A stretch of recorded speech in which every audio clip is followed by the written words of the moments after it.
Nah tiba-tiba dia itu dengar ada suara menggema, ojo lungo, ojo lungo. Sampai 3 kali mereka nyasar, dan anehnya setiap kali mereka nyasar itu selalu ketemu jalan buntu dan selalu ketemu pemakaman umum.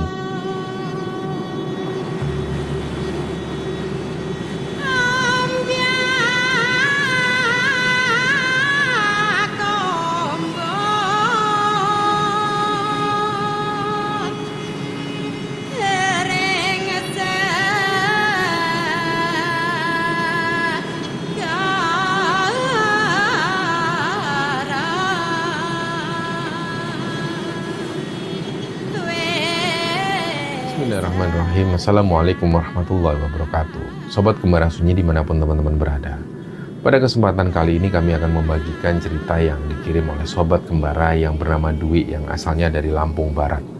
Sebelum kita masuk ke ceritanya, untuk teman-teman yang nonton tayangan ini dan belum subscribe, jangan lupa untuk subscribe lebih dulu agar channel Kembara Sunyi ini lebih berkembang lagi dan kami lebih bersemangat lagi dalam membuat konten-konten terbaru di Kembara Sunyi. Dan untuk teman-teman yang telah mendukung kami sejauh ini, kami mengucapkan terima kasih banyak. Semoga amal kebaikan teman-teman dibalas kebaikan berlipat oleh Allah Subhanahu wa Ta'ala.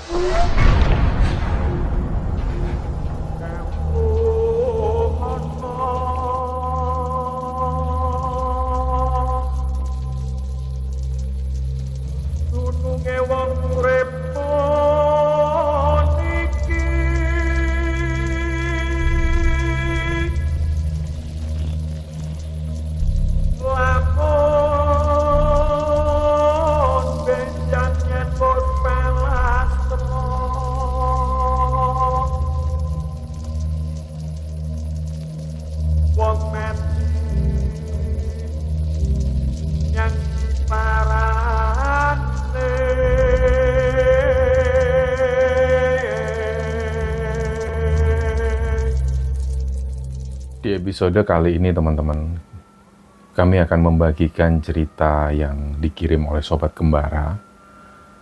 Jadi cerita ini dikirim oleh Sobat Kembara yang bernama Dwi, yang asalnya dari Lampung Barat. Tapi Dwi ini aslinya dari sebuah desa di Banyuwangi, dan dia sudah lama sekali merantau di Lampung, tepatnya di daerah Lampung Barat. Jadi Dwi ini 3 bersaudara, dia anak kedua. Kakak pertama Mas Dwi ini perempuan, beliau sudah berumah tangga, sudah berkeluarga dan tinggal bersama keluarganya di daerah Jayapura. Dan kemudian Dwi ini punya adik perempuan, adiknya pun juga waktu itu sudah menikah dan tinggalnya juga masih di daerah Lampung. Nah, hubungan Dwi dengan saudara-saudaranya ini akrab banget. Dan itu juga sering kali ditunjukkan oleh saudara-saudara yang lain. Mereka saling menghubungi satu sama lain. Begitupun juga dengan ibu kandungnya Mas Dwi ini. Beliau hampir setiap saat, hampir setiap 2 hari sekali selalu menghubungi anak-anaknya. Jadi ibunya itu tanya kabar, bagaimana kabarnya, apakah sehat, dan seperti itu pokoknya. Nah, saudara-saudara Dwi ini masih banyak yang tinggal di Banyuwangi. Ada Pak D-nya, ada Bude-nya, sepupu-sepupunya juga masih banyak sekali yang tinggal di Banyuwangi. Di Lampung Barat sendiri, Dwi punya saudara dekat, kakak sepupunya, namanya Mas Arif. Mas Arif ini sudah berumah tangga dan sudah mempunyai seorang anak. Beliau tinggalnya di sebuah desa, dan waktu itu Mas Arif memutuskan tinggal di Lampung karena ikut bapaknya mengurusi kebun kopi. Nah, ceritanya seperti itu, dan kira-kira di tahun 2011 ada kabar dari Banyuwangi, salah satu sepupu mereka, kita sebut namanya itu Mas Yanto. Mas Yanto ini dulu banget itu kehidupannya ini sangat benar-benar bisa dikatakan sengsara. Beliau tinggal di pesisir pantai selatan yang ada di Banyuwangi. Beliau itu tinggalnya di sebuah rumah yang nggak layak disebut rumah. Beliau tinggal di gubuk lah. Terus untuk makan sehari-hari pun juga susah. Jadi kehidupan Mas Yanto itu setiap hari untuk makan anak dan istrinya, beliau cari ikan. Ikan ini diasinkan. Nah, seringnya ketika ikan ini diasinkan untuk lauk satu harian itu, ikan ini sering dicuri anjing. Karena rumah Mas Yanto itu nggak ada pintu, hanya ditutup dengan bilik-bilik bambu. Nah, seringnya ikan yang untuk lauk makan itu sering dicuri anjing, dan akhirnya Mas Yanto dan keluarga nggak bisa makan seharian. Pokoknya seperti itulah dulu kehidupan Mas Yanto, untuk makan pun susah.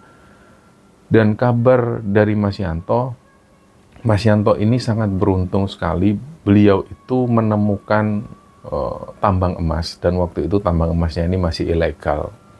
Singkatnya, Mas Yanto itu menemukan tambang emas. Beliau berhasil mengumpulkan emas ini, setelah diolah itu jadi sekitar 1,5 kiloan emas. Terus kemudian kehidupan Mas Yanto ini berubah drastis. Beliau bisa membeli beberapa mobil mewah, sampai bisa mempekerjakan buruh-buruh yang bekerja di tambang emas itu. Pokoknya kehidupan Mas Yanto ini berubah drastis. Nah, dari sinilah Dwi itu pengen banget sekalian untuk silaturahmi ke Banyuwangi, karena sudah lama sekali Dwi dan juga Mas Arief ini tidak berkunjung ke Banyuwangi, masih ada banyak saudara di sana. Dan tujuan kedua, mereka ini juga pengen kerja di tambang emasnya Mas Yanto. Jadi awalnya seperti itu. Dan akhirnya dari Lampung itu, Dwi dan Arief ini menuju ke Banyuwangi. Singkatnya, ketika sampai di Banyuwangi, Dwi dan Mas Arief itu nggak langsung menuju ke desanya Mas Yanto, tapi mereka berkunjung ke tempat tinggalnya yang dulu. Masih banyak saudara-saudara yang sudah lama sekali nggak mereka kunjungi. Jadi di situ mereka melepas rindu. Hampir sekitar 1 mingguan lah mereka berada di sana. Terus setelah 1 minggu itu, mereka bilang ke para Pak D-nya, termasuk ke bapaknya Mas Arief juga. Beliau ikut di situ waktu itu.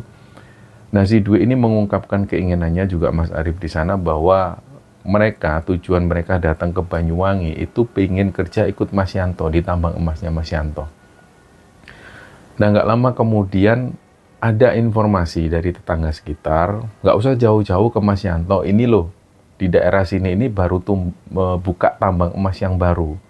Memang waktu itu di tahun 2011 itu masih banyak tambang-tambang emas yang ilegal yang dikelola secara tradisional oleh penduduk setempat. Biasanya caranya itu ada orang yang cukup kaya yang mereka bisa melihat bahwa ini bisa digunakan untuk tambang emas, terus dibeli oleh mereka lahannya, barulah di situ digali. Dan penggaliannya itu cukup dalam, sampai hampir 15 meter sampai lebih lah. Disitulah pekerja-pekerja ini masuk untuk menambang emas. Nah, di sini Dwi dan Mas Arief ini dapat informasi ada tambang emas yang letaknya itu di desa pelosok. Dan kebetulan di tambang emas itu cari pekerja-pekerja, siapa tahu cocok. Jadi ini bukan tujuan Arief dan Dwi untuk kerja di tambang emas yang sana. Tujuan mereka adalah di tambang emasnya Mas Yanto. Tapi karena waktu itu ada tawaran yang menarik, mereka pun mencoba, ya apa salahnya lah mencoba. Akhirnya Dwi dan Mas Arief ini pun menuju ke desa tersebut. Kita sebut saja nama desanya ini Desa S. Pertama kali datang ke Desa S itu, desanya ini benar-benar sangat pelosok sekali. Dan begitu sampai di desa itu, untuk menuju ke lokasi penambangan emas ini mereka harus jalan. Jalannya itu hampir sekitar 3 kiloan lah, karena nggak bisa dilewati oleh kendaraan. Dan benar-benar waktu itu mereka melewati pohon-pohon pisang, kebun pisang, hutan-hutan kecil. Barulah di situ ada lokasi penambangan emas. Dan memang nggak seperti yang dibayangkan seperti penambangan emas yang legal. Karena ini ilegal, di situ cuma ada tenda-tenda. Tenda ini dibangun dari terpal, dan terpalnya itu kondisinya sudah banyak yang rusak. Dan disinilah para pekerja-pekerja penambang emas itu bermalam untuk setiap harinya selama beberapa minggu. Dan untuk pasokan makanan, dari jarak 3 kilo dari lokasi penambangan emas itu ada sebuah warung. Warung ini sudah diborong oleh juragan yang pemilik lahan emas itu, untuk nantinya ketika ada stok makanan yang sudah mulai habis, beberapa pekerja ini menuju ke warung tersebut untuk mengambil stok makanan. Nah, ceritanya seperti itu. Dan pertama kali Mas Dwi dan juga Mas Arief ini datang ke penambangan emas itu, mereka belum sempat ketemu dengan juragan yang pemilik lahan tambang emas ini. Ada salah satu karyawan kepercayaan yang dia ini dipercaya oleh juragannya untuk yang memfilter pegawai-pegawai atau pekerja-pekerja itu. Jadi dari orang inilah akhirnya Dwi dan Mas Arief bisa kerja di tambang emas itu. Nah, awal-awal kerja di sana, itu memang ngeri banget. Menurut Mas Dwi, dia harus turun di lubang-lubang itu, dan lubang ini kondisinya itu sangat membahayakan. Artinya tidak ada peralatan yang mumpuni, tidak ada peralatan yang aman. Mereka hanya bermodal senter dan masuk ke dalam. Lubang-lubang ini digali sedalam 15 meter bahkan sampai lebih dan tidak ada penghalang sama sekali. Kalau ada tanah yang bergerak atau longsor, bisa dipastikan mereka tidak selamat di dalam lubang itu. Dan itu dilakukan shift-shiftan. Satu hari itu ada 2 shift. Nah, biasanya Mas Dwi dan Mas Arief ini dapat shift malam, sekitar jam 7 sampai jam 12-an malam ke atas lah. Nah, di awal-awal ketika tinggal di sana, memang mereka merasa, karena mereka ini tinggalnya di tengah-tengah hutan yang sangat terpencil, sangat terpelosok sekali. Mereka itu sudah ngerasa dari awal kalau situasinya itu benar-benar serem. Banyak kejadian-kejadian ganjil, tapi mereka berusaha untuk mengabaikan itu semua. Ya wajar, namanya juga tinggalnya di tengah hutan, hanya bermodalkan terpal yang cuma ditutup seperti itu. Wajar kalau banyak gangguan. Awal-awal mereka mengabaikan. Sampai suatu ketika, ini kondisinya mereka sudah hampir 1 mingguan bekerja di tambang emas ini. Hari itu hari Selasa. Pas giliran Dwi dan juga Arief ini nunggu shift gantian. Sekitar jam 6 maghrib, Dwi itu ngelihat ini stok makanan ini sudah kurang. Jadi kalau pekerja yang ini keluar, giliran Dwi dan Arief masuk, ketika nanti mereka keluar dari lubang itu, nggak akan ada makanan. Jadi di situ Dwi bilang ke Mas Arief, "Mas, ini makanannya sudah habis ya Mas. Biar aku aja yang ambil ya." Tapi waktu itu Mas Arief nggak mau. "Sudah, jangan, biar aku aja, aku sendirian aja. Kalau sudah bergantian shift dan aku belum datang, kamu masuk aja dulu."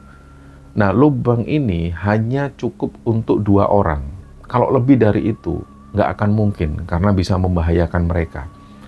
Jadi akhirnya sekitar jam 7 kurang, Mas Arief ini berbekal senter. Dia akhirnya menuju ke perkampungan terdekat, di warung yang biasa mereka ambil makanan. Itu jaraknya sekitar 3 kiloan, apalagi waktu itu malam hari, dan harus melewati kebun-kebun pisang. Di samping itu juga di sana terkenal banyak sekali ular. Pokoknya suasananya itu mengerikan. Nah, kira-kira jam 7 lebih, 2 pekerja itu keluar dari lubang. Giliran Dwi dan Arief sebenarnya yang masuk, tapi karena Mas Arief ini belum juga sampai, akhirnya Dwi ini berpikir sejenak. Dia awalnya takut, karena kalau si Dwi ini masuk, otomatis dia sendirian, nggak ada temennya di dalam. Tapi karena Mas Arief ini nggak kunjung datang, Dwi pun memberanikan diri, sudahlah, dia masuklah sendirian. Sampai dia menuju ke 15 meter, menuju masuk ke lubang itu, Mas Arief belum juga datang. Hampir sekitar 1 jam lebih. Ini nggak biasanya. Biasanya kalau orang-orang yang ambil makanan menuju ke warung itu, ya paling mentok 1 jam mereka sudah balik, paling mentok. Lah ini Mas Arief ini 1 jam lebih gak balik-balik. Sedangkan kondisi Dwi itu sudah masuk ke dalam lubang tersebut. Jadi sebenarnya waktu itu Dwi ini sudah mulai ada perasaan takut. Nah, tiba-tiba dia itu dengar ada suara menggema. "Ojo lungo." Nah, ini kan suasananya itu situasinya di dalam lubang galian emas. Ketika ada orang yang datang atau ada orang yang ngomong, pasti menggema. Nah, di situ ketika Dwi ini dengar ada suara seperti itu, yang artinya jangan pergi, jangan berangkat, itu Dwi ini langsung merinding. Karena ini nggak mungkin Mas Arief. Kalau Mas Arief, dia pasti dengar. Dia pasti manggil lebih dulu, "Dwi," atau apalah. Ini bukan Mas Arief. Nah, disitulah Dwi ini sudah mulai merinding luar biasa, apalagi dia sudah masuk ke dalam sekitar 15 meteran lebih. Nah, nggak lama kemudian dia dengar lagi ada suara itu, suaranya menggema. "Ojo lungo." Suaranya itu kencang banget. Di situ sudah Dwi nggak bisa ngapa-ngapain lagi, dan dia merasakan baru kali ini ada suara sejelas ini di dalam lubang. Dan ini bukan suara Mas Arief. Nah, sampai kemudian Dwi ini berusaha menenangkan diri.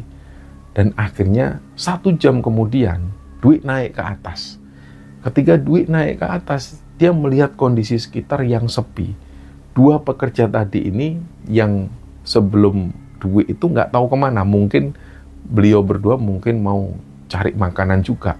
Jadi benar-benar Dwi ini sendirian di tengah hutan itu sambil menunggu kedatangan Mas Arif. Akhirnya sekitar setengah jam, Mas Arif ini datang bawa makanan dan terlihat dari jauh itu senter Mas Arif ini nggak nyala. Otomatis kan Dwi tanya, "Loh Mas, kok lama banget toh Mas datangnya?" "Wis jangan cerita sekarang, nanti aja tak ceritain. Ayo kita masuk lagi yuk." Nah di dalam lubang itu, Dwi juga belum cerita kalau tadi dia mendengar ada suara ojo lungo. Dwi pun diem karena Mas Arif sebelumnya bilang sudah nanti aja tak ceritain. Akhirnya mereka itu diem-dieman. Sampai setelah pekerjaan mereka itu selesai, mereka keluar dari lubang, barulah di sini Mas Arif cerita. "Gini loh Wi, tadi itu kan aku pas menuju ke warung, itu nggak ada masalah. Dia bawa senter menuju ke warung itu nggak ada masalah.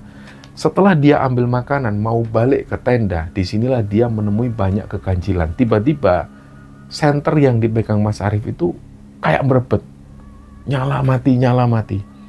Dia coba keluarkan baterai, terus dia masukkan lagi. Awalnya nyala, terus kemudian mati lagi. Jadi kondisi senter yang seperti ini yang akhirnya membuat Mas Arif ini kerepotan karena dia harus bawa makanan atau bahan-bahan makanan, dia kerepotan banget. Tiba-tiba sampai senter ini mati dan nggak bisa dinyalakan lagi. Dan secara bersamaan muncul seekor ular. Ular ini tampilannya itu aneh. Tampilannya aneh banget. Nggak pernah Mas Arif ngelihat ular yang seperti ini. Itu lewat di depan Mas Arif kayak dia ini nantang. Nah dari situlah Mas Arif menghindari ular tersebut. Dia cari jalan lain, melewati perkebunan pisang, dan kemudian dia menemukan jalan lagi. Nah di situ Mas Arif jalan sambil meraba-raba. Nggak lama kemudian dia ketemu ular yang sama dan tampilannya aneh ini. Dia ketemu dan ular ini kayak menghalangi jalannya Mas Arif. Untuk yang kedua kalinya Mas Arif ambil jalan lain menghindari ular ini. Dia ambil jalan yang agak jauh menghindari ular itu. Nah anehnya dia sudah jalan jauh tapi ketemu ular yang sama. Tampilannya sama. Tampilan ular ini aneh. Dan terlihat ular ini menghalangi Mas Arif jalan. Disitulah Mas Arif sudah mulai berpikir, ini aneh banget. Dan secara bersamaan juga ketika Mas Arif menghindari ular ini, beliau itu mendengar ada suara. Suara ini suara laki-laki, suaranya agak menggema dari kejauhan. Dan Mas Arif itu mendengarnya, suara ini kayak berkata, "Longawe, aja nang kini." Jadi dia disuruh pergi, jangan berada di sini. Tapi Mas Arif mengabaikan, dia jalan terus, dia mencari keberadaan tenda. Nah inilah yang membuat Mas Arif akhirnya lama. Dia muter-muter nggak karuan. Dari cerita itu, akhirnya Dwi pun cerita. "Anu Mas, aku tadi di dalam lubang itu juga dengar suara. Tapi suaranya beda. Aku itu dengar suara, ojo lungo. Aku dilarang pergi. Kok beda sama sampean malah disuruh pergi, aku nggak boleh pergi." Terus Mas Arif bilang, "Udah lah Wi, kalau kayak gini caranya, besok kita pamit aja ke juragan. Aku nggak mau kerja di sini. Kamu tahu sendiri kan, begitu kita sampai di sini itu sudah banyak gangguan dan ini gangguannya yang paling parah Wi. Gimana menurutmu?" Nah karena Mas Arif ini usianya juga lebih tua dan yang ngajak Dwi ke Banyuwangi itu juga Mas Arif, dia pun akhirnya nurut. "Ya wis Mas, aku terserah sampean aja. Kalau memang begitu ya sudah." Nah pagi itu sekitar jam 9, si Dwi ini kayak agak berubah pikiran. Karena menurut pekerja yang ada di sana, setiap 12 hari sekali itu ada seperti pengayaan emas. Dan itu nanti bisa dilihat hasilnya. Dari situlah pembagian uang itu dilakukan. Jadi Dwi itu menyayangkan, dia ngomong ke Mas Arif, "Mas, apa nggak nunggu hari ke-12 aja Mas? Nanti kan ada pembagian uang. Sayang loh Mas, kita kerja sudah kayak gini. Apalagi kita belum 12 hari kerja di sini. Nanti kita malah nggak dapat apa-apa." Nah di sini Mas Arif menjelaskan, "Sudahlah Wi, aku nggak kuat Wi kerja di sini. Apa kamu kuat kerja di tempat yang seperti ini? Tiap hari, tiap malam itu kita diganggu. Dan ini gangguannya itu benar-benar ngeri. Ustaz, ini kayak pertanda. Mas Arif ngomong seperti itu. Akhirnya ya apa mau dikata, ya sudahlah Mas. Nah, selepas duhur, mereka balik ke perkampungan dan menuju ke lokasi rumah juragan ini. Disitulah untuk pertama kalinya Mas Arif dan Dwi ketemu juragannya. Karena pertama kali mereka datang, mereka belum pernah ketemu juragan ini. Nah, di situ Dwi ngelihat sosok juragan ini, si bapak-bapak itu, beliau itu tampilannya kayak dukun, pakai baju hitam-hitam, terus pakai cincin akik yang batunya itu besar-besar, tampilannya itu dukun banget lah. Si Dwi ini nggak tahu kenapa, kayak dalam hati kecilnya itu berkata, ini bukan juragan, ini dukun ini. Nah, di situ akhirnya Mas Arif ini mengungkapkan ke juragannya bahwa, Pak, ini kami nggak kerasan. Di sana itu banyak gangguan. Ini itu diceritakan semua. Tapi sang juragan ini bilang, sudahlah Mas, percaya sama saya, kerja di sini, bertahanlah untuk sementara waktu. Sampai jangan keluar dari sini. Sampai pasti menyesal. Sudah, percaya kata-kata saya. Nah, Mas Arif itu merasa ini orang ini kayak seolah-olah menghalang-halangi dengan cara nakut-nakutin kayak gini. Dan hal itu sempat diungkapkan ke Dwi. Wi, nggak usah percaya Wi, kita tetap keluar dari sini. Dia ini butuh pekerja. Nah, di situ Dwi sekali lagi nurut, manut apa kata Mas Arif. Ya sudahlah Mas, terserah. Akhirnya Dwi coba bantu ngomong ke juragan ini. Iya Pak, kami itu setiap malam diganggu. Terus kami itu juga kesulitan, rasanya sepi banget. Di situ kalau sering-sering diganggu ya kita lama-lama jantungan Pak. Sudahlah, saya pesan sama kalian semua. Jangan keluar dari sini, nyesel nanti sampean. Sudah dinikmati dulu, sabar dulu untuk sementara waktu. Enggak Pak, kita sudah mikir kayak gini, resikonya juga kami pikirkan. Toh juga tempat ini bukan tujuan kami. Tujuan kami itu ada di daerah pesisir selatan Banyuwangi sana, itu masih sepupu kami. Kami mau nyoba di sana dulu. Nah, akhirnya sang juragan ini yang juga merupakan seorang dukun itu akhirnya ya merelakan Mas Dwi dan Mas Arif ini pergi. Ya sudah, kalau memang itu pilihan kalian ya sudah. Cuman kalau saya mau bilang, ketika kalian keluar dari sini dan kalian menuju ke tempat lain, sampean pasti nyesel. Wes talah, percaya sama saya, nyesel sampean. Nah, sang dukun ini atau sang juragan ini juga ngomong itu terus, berulang kali ngomong. Dan akhirnya Mas Dwi dan juga Mas Arif ini keluar dari desa tersebut.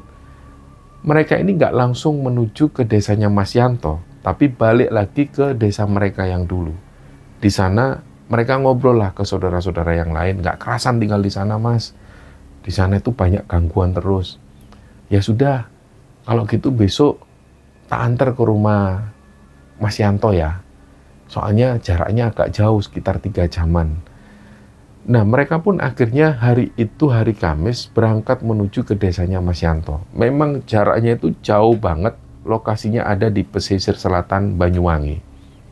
Jadi, menurut Dwi, desa Mas Yanto ini hanya berjarak sekitar 200 meter dari bibir pantai. Deket banget. Dan dari rumah Mas Yanto itu sering dengar suara ombak pantai selatan. Nah, mereka perjalanan menuju ke rumah Mas Yanto itu naik 2 motor. Jadi Mas Dwi ini dan Arif itu goncengan, sedangkan ada salah satu sepupunya Dwi yang juga pengen ikut kerja, ikut Mas Yanto. Nah, ini namanya Solekan. Solekan itu ditemani oleh bapaknya Mas Arif. Dia goncengan dengan bapaknya Mas Arif naik motor. Akhirnya mereka jalan beriringan melewati hutan-hutan jati. Itu kondisinya masih siang hari, sekitar jam 2-an. Tapi yang aneh, Mas Dwi dan Arif ini sering nyasar. Sampai 3 kali mereka nyasar. Dan anehnya, setiap kali mereka nyasar, itu selalu ketemu jalan buntu dan selalu ketemu pemakaman umum. Jadi mereka ini sampai heran. Dwi sampai ngomong ke Mas Arif, Mas, nyasar kita Mas. Ya udah balik. Nah, sedangkan Solekan dan juga bapaknya Mas Arif ini sudah nggak kelihatan lagi. Jadi mereka sudah terpisah rombongannya. Akhirnya di situ Mas Arif dan Dwi ini cari jalan lain. Ketika mereka cari jalan lain, mereka ketemu hutan jati lagi. Dan masuk ke hutan-hutan seperti perkebunan pisang. Terus ketemu hutan jati lagi. Dan akhirnya mereka ketemu jalan buntu. Dan itu selalu ketemu pemakaman umum. Dan pemakaman yang berbeda. Dan itu sampai 3 kali. Bahkan sampai Dwi ini heran, kok selalu ketemu pemakaman. Akhirnya di situ mereka keluar lagi dari hutan jati, mereka ngelihat ada sedikit keramaian. Di situ ada orang jual es dawet atau es cendol. Mereka berhenti di situ, Dwi dan Mas Arief pun makan es cendol. Sambil dia ini tanya ke orang. Setelah makan itu dia tanya, "Pak, kami mau menuju ke desa A ini, ke pesisir pantai selatan." "Loh Mas, nyasarnya jauh Mas, nggak di sini lewatnya, agak sana. Pertigaan tadi itu sampean harusnya nggak lewat sini, langsung menuju ke sana. Jauh Mas nyasarnya Mas." "Oh gitu ya Pak." "Loh iya Mas." "Ya sudah Pak." Setelah mereka makan, akhirnya mereka pun langsung pergi menuju ke pertigaan yang dimaksud. Ternyata begitu sampai di pertigaan itu, di situ sudah menunggu Solekan dan juga bapaknya Mas Arief. Mereka ini bilang, "Kalian ini kemana aja? Sudah hampir 2 jam kami ini nunggu di sini. Kami nggak beranjak kemana-mana." Nah di situ Dwi menjelaskan ke bapaknya Mas Arief dan juga ke Mas Solekan, "Iya ini Pak, nyasar terus sampai 3 kali nyasar ke kuburan." Jadi di situ Mas Dwi menjelaskan ke bapaknya Mas Arief bahwa mereka itu kok selalu nyasarnya di kuburan. Nah setelah cerita seperti itu, mereka lanjutkan perjalanan dan kira-kira sampai di rumah Mas Yanto itu sekitar jam 3 sore. Di situ akhirnya mereka ketemu dengan Mas Yanto, dengan istri Mas Yanto. Mereka ngobrol-ngobrol, disuguhi makan, dijamu lah pokoknya. Disuguhi juga buah-buahan. Dan Mas Yanto itu memang berubah drastis kehidupannya. Beliau punya beberapa mobil mewah, rumahnya dibangun besar. Dan setiap hari itu selalu ketemu dengan orang-orang penting. Bahkan hari itu, ketika rombongan Dwi ada di rumah Mas Yanto, ini Mas Yanto sebenarnya ada tamu. Tapi ditinggal sebentar oleh Mas Yanto karena yang datang ini adalah Dwi dan juga Mas Arief yang datangnya dari Lampung. Jadi disempatkan ditemui dulu oleh Mas Yanto. Setelah ngobrol-ngobrol sebentar, Mas Yanto menjelaskan, "Ini benar kalian mau kerja di sini." "Iya Mas, mau kerja di sini." "Kenapa nggak kerasan tadi di Lampung?" "Ya bukan gitu Mas, mau cari suasana baru aja." "Ya sudah, nggak apa-apa. Yang penting niat kalian itu baik, mau kerja di sini, mau cari nafkah untuk keluarga. Cuman ini sudah sekitar 2 bulan ini, segoro ini atau laut ini, itu lagi nggak baik-baik saja. Jadi kondisinya sedang marah. Sudah 2 bulan itu, laut ini minta korban. Ada 5 korban yang meninggal dan ditemukan di sebuah pesisir pantai yang jauh banget dari lokasi Mas Yanto berada. Dan semua yang meninggal itu adalah orang-orang di luar desa atau di luar orang Banyuwangi. Nah, pesan ini disampaikan ke orang-orang yang ada di sana, termasuk terutama disampaikan ke Dwi dan Mas Arief. Mas Yanto juga menjelaskan akhir-akhir ini mereka nggak bisa bekerja dengan tenang, terutama para nelayan-nelayan ini. Nah, Dwi ini menyadari memang di desa tersebut, khususnya di desa Mas Yanto itu, mereka masih mempercayai sosok Nyi Roro Kidul. Jadi ada orang pintar yang ada di sana, karena ada tradisi-tradisi, biasanya mereka itu menumbalkan kepala kerbau untuk dilarung ke laut, dan waktu itu pengakuan dari orang pintar yang ada di sana, beliau itu ditemui oleh sosok Nyi Roro Kidul, dan di situ Nyi Roro Kidul ini bilang bahwa sajian mereka ini kurang, katanya seperti itu. Inilah yang menyebabkan Laut Kidul itu bergejolak, dan sampai pada akhirnya memakan korban. Nah, di lain kesempatan, sosok orang pintar ini ditemui lagi oleh sosok Nyi Roro Kidul. Dan Nyi Roro Kidul ini meminta 6 ayam jago yang khusus. Ayam jagonya itu benar-benar punya ciri sendiri. Dan ini harus ditumbalkan ke Laut Selatan. Jadi selama 2 bulan itu, kondisi Laut Selatan ini memang benar-benar ombaknya itu besar. Nah, Mas Yanto pesan lagi, kalian kalau di sini jangan sekali-sekali mendekati laut, karena bahaya. Ini kondisi laut ini memang lagi bahaya, lagi minta tumbal. Ya, kalau mau jalan-jalan sekitar sini aja. Nah, setelah ngobrol seperti itu, Mas Yanto ini pamit.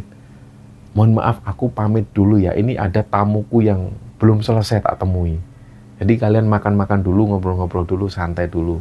"Oh ya Mas, gak apa-apa Mas." Akhirnya Mas Yanto pun menemui tamu yang tadi. Nah, di situ Mas Dwi, Mas Arief, bapaknya Mas Arief dan juga Mas Solekan ini ngobrol-ngobrol dengan istri Mas Yanto. Mereka cerita-cerita kondisi di Lampung, kondisi keluarga yang ada di sana, sambil makan-makan hidangan-hidangan yang disuguhkan istri Mas Yanto. Gak lama kemudian sekitar jam 5:30 sore, hampir maghrib, Mas Solekan ini ngajak mereka keluar untuk jalan-jalan di sekitaran desa, untuk sekedar menikmati kondisi sore hari sambil mereka ini cari angin dan sambil ngerokok. Akhirnya mereka pun keluar dari rumah, sedangkan bapaknya Mas Arif ini memilih untuk tetap tinggal di rumah Mas Yanto. Jadi waktu itu yang jalan 3 orang, Mas Arif, Dwi, dan juga Mas Solekan. Mereka awalnya berjalan-jalan di sekitar desa. Terus karena rumah Mas Yanto ini dekat banget dengan laut, di situ mereka dengar angin sepoi-sepoi dan juga deburan ombak. Disinilah Dwi itu menceritakan bahwa mereka itu kayak nggak sadar. Padahal Mas Yanto ini sudah menjelaskan berkali-kali, jangan sekali-sekali mendekati laut. Jangan sekali-sekali dekat laut, karena laut ini masih dalam bahaya. Nggak tahu kenapa tiba-tiba Dwi, Arif, dan Solekan itu kayak langsung menuju ke laut. Jadi kayak ada daya tarik sendiri. Mereka pun melewati pohon-pohon besar, dan langsung ketika keluar dari pohon-pohon itu mereka bisa ngelihat laut selatan. Tapi anehnya kondisi laut selatan waktu itu airnya tenang banget. Tenang banget. Akhirnya Dwi, Arif, dan Solekan ini mendekat ke arah laut itu. Baju mereka ini mereka lepas. Terus mereka letakkan di atas batu persis. Nah di situ Mas Arif ini bilang, lah kalau pantainya kayak gini kok enak ya, airnya semilir-semilir. Lah ini buat mandi enak ini. Kebetulan kita belum mandi dari pagi, ayo mandi yuk. Nah kondisi ini masih menjelang maghrib, jadi masih ada cahaya dikit-dikit. Akhirnya di situ mereka itu tanpa sadar ya, mereka buka baju. 3 orang itu buka baju, baju diletakkan di atas batu, terus mereka ini nyebur ke laut. Mereka jalan, nggak berenang. Jadi mereka itu pegangan 3 orang ini, jalan. Langsung jalan-jalan. Kondisi air ini masih di bawah lutut. Nah, nggak tahu, beberapa detik kemudian tiba-tiba Dwi ini kayak kepingin ngelihat ke belakang. Dan pada saat Dwi ini ngelihat ke belakang, baju yang mereka letakkan di atas batu itu jaraknya jauh banget sampai kelihatan kecil. Disitulah Dwi ini kaget. Astagfirullah mas, Allahu Akbar mas, kita ini di tengah-tengah mas. Jadi mereka bertiga itu jalan di tengah-tengah, dan pas Dwi ngomong seperti itu, barulah mereka bertiga ini menyadari mereka ini kondisinya sudah benar-benar di tengah laut selatan. Dan dari situlah kemudian mereka ini tenggelam. Padahal tadi ini mereka jalan baik-baik saja. Langsung pada saat itu juga ombak ini datang, dan ombak itu besar banget. Dari situlah Dwi ini sudah gak bisa ngapa-ngapain lagi. Dia diterpa ombak. Yang dia lihat terakhir itu Mas Arif. Mas Arif ini terhempas ke sana dan Solekan terhempas ke arah sana. Sedangkan si Dwi ini tergulung ombak. Di situ dia terus mengucapkan istighfar, astagfirullahaladzim. Begitu dia berusaha untuk naik ke atas, ke permukaan, Dwi langsung ingat ibunya, ingat kakaknya, ingat adiknya. Langsung secara otomatis Dwi ini minta maaf ke ibunya. Nah disinilah, di momen inilah Dwi itu pasrah. Kayak dia ini sudah nggak ada harapan lagi untuk hidup. Karena ini benar-benar di tengah samudra, ditempa ombak lagi. Terus kemudian Dwi ini tenggelam. Terus kemudian dia bangkit lagi. Dia berada di permukaan, dia sudah ngelihat di arah sekitarnya itu Arif dan Mas Solekan ini sudah nggak terlihat lagi. Sampai pada satu titik, si Dwi bisa ngelihat dari kejauhan Mas Arif itu melambaikan tangan. Kayak seolah-olah Mas Arif ini sudah mengucapkan salam perpisahan. Dan sekali lagi, Dwi ini diterpa ombak. Dan disitulah Dwi ini sempat mengucapkan kalimat syahadat. Dan dia sudah pasrah. Nggak terhitung berapa banyak air laut yang diminum oleh Dwi. Apalagi kondisinya panik seperti itu. Dan sampai pada akhirnya, Dwi sudah nggak sadarkan diri lagi. Yang ada dalam pandangannya itu gelap. Nah, pada satu momen, tiba-tiba Dwi ini mendengar ada suara ombak. Jelas. Ombak ini mengayun pelan banget. Dia nggak berani buka mata. Dia sempat berpikir, apakah ini sudah di alam lain? Apakah aku ini sudah meninggal? Dia nggak berani buka mata. Sedikit pun dia nggak berani buka mata. Barulah samar-samar Dwi ini mendengar ada suara orang-orang. Weh, bangun weh, bangun weh, bangun weh. Arif mana? Solekan mana? Suara ini semakin keras, barulah di situ Dwi buka mata. Di situ Dwi bisa melihat ada Mas Yanto dan beberapa warga yang ada di sana itu menyelamatkan Dwi. Dia diseret menuju ke tepian pantai. Dan dari situlah Dwi ini mengucapkan syukur ternyata dia selamat. Dia belum meninggal, dia selamat. Tapi nggak lama setelah itu, Dwi nggak sadarkan diri lagi. Barulah setelah itu, Dwi sadar lagi, dia sudah berada di rumah sakit. Dia lihat di sekelilingnya, di situ ada bapaknya Mas Arief, ada Mas Yanto, dan juga ada beberapa warga desa. Dan di samping Dwi, dia bisa melihat Mas Solekan. Mas Solekan ini masih belum sadarkan diri. Sedangkan Mas Arief, Dwi nggak tahu Mas Arief lagi ada di mana. Nah, Dwi ini coba tanya ke bapaknya Mas Arief, "Pak, kemana Mas Arief?" "Nggak tahu, belum ketemu, Dek. Belum ketemu. Doakan ya, doakan ya." Dan nggak lama setelah itu, bapaknya Mas Arief ini menghubungi istri Mas Arief yang ada di Lampung. Itu kondisinya sudah tengah malam sekali. Pada saat bapaknya Mas Arief ini telepon mengabarkan ke istri Mas Arief, beliau ini cuma bilang, "Kowe sing sabar yo. Iki arek-arek kecelakaan ning laut." Di situ bapaknya Mas Arief ini nggak menjelaskan bahwa Mas Arief ini belum ditemukan. Dia nggak menjelaskan itu ke istri Mas Arief. Tapi di situ istri Mas Arief ini mengucapkan innalillahi wa inna ilaihi rajiun. "Nggih, Pak. Saya berusaha ikhlas. Insya Allah saya ikhlas." Nah, ternyata di belakang hari barulah Dwi dan orang-orang yang ada di sana ini paham kenapa waktu itu istri Mas Arief ini ngomong seperti itu. Kayak seolah-olah beliau ini sudah tahu bahwa Mas Arief ini meninggal dan gak bisa ditemukan malam itu. Ternyata yang dialami oleh istri Mas Arief ketika di Lampung itu, sekitar jam 5:30 menjelang maghrib, istri Mas Arief itu ngelihat di depan rumahnya itu ada andong yang lewat. Yang jadi kusirnya itu sosok laki-laki tapi pakai busana hitam. Nah, Mas Arief itu duduk di belakang, diapit 2 orang perempuan cantik-cantik. Awalnya istri Mas Arief yang ada di rumah sambil gendong anaknya itu juga heran, loh, Mas Arief ini naik andong sama siapa? Lewat di depan rumah istri Mas Arief itu. Terus akhirnya karena andong ini terus lewat, istri Mas Arief ini manggil, "Loh Mas, mau kemana? Mau kemana? Kok terus saja mau kemana?" Tapi andong ini terus lewat. Nah, hal inilah yang dijadikan sebuah firasat oleh istri Mas Arief. Ternyata hari itulah Mas Arief ini pergi. Dari situ ketika dikabari oleh bapaknya Mas Arief, ya istri Mas Arief bilang, "Innalillahi wa inna ilaihi rajiun," seolah beliau ini sudah memasrahkan semuanya. Dan singkat cerita, 5 hari kemudian, jasad Mas Arief ini ditemukan di sebuah gunung yang ada di sana. Mungkin teman-teman bisa menjelaskan nama gunungnya itu apa, pokoknya ada di pesisir pantai selatan. Dan kemudian Mas Arief ini pun dimakamkan, dan dari cerita ini banyak sekali pelajaran yang bisa diambil. Ternyata Dwi dan Mas Arief ini sudah mengalami firasat-firasat bahwa sebentar lagi ada sebuah musibah yang besar. Seperti contoh waktu itu Dwi ini mendengar suara, "Jangan pergi, jangan pergi." Begitupun juga dengan Mas Arief. Mas Arief juga mendengar suara-suara aneh. Dan banyak kejadian-kejadian yang ganjil ketika mereka melihat makam, ketika mereka kesasar di kuburan berkali-kali. Ini sebenarnya sebuah firasat. Tapi bagaimanapun juga ini sudah takdir. Takdir yang ditentukan oleh Allah Subhanahu wa Ta'ala. Dan sekali lagi bahwa masih banyak warga yang ada di sana itu percaya bahwa ini semua ada hubungan erat dengan Nyi Roro Kidul. Dan memang kondisi laut selatan waktu itu memang kondisinya lagi tidak baik-baik saja. Dan memang seharusnya mereka itu menanggapi betul nasihat dari Mas Yanto, bahwa mereka tidak diizinkan untuk mendekat ke arah pantai. Nah, inilah cerita yang disampaikan oleh Mas Dwi di Kembara Sunyi, dan semoga kita semua bisa mengambil hikmah dan bisa mengambil kesimpulan dalam cerita ini. Mohon maaf kalau ada salah-salah kata. Wassalamualaikum warahmatullahi wabarakatuh.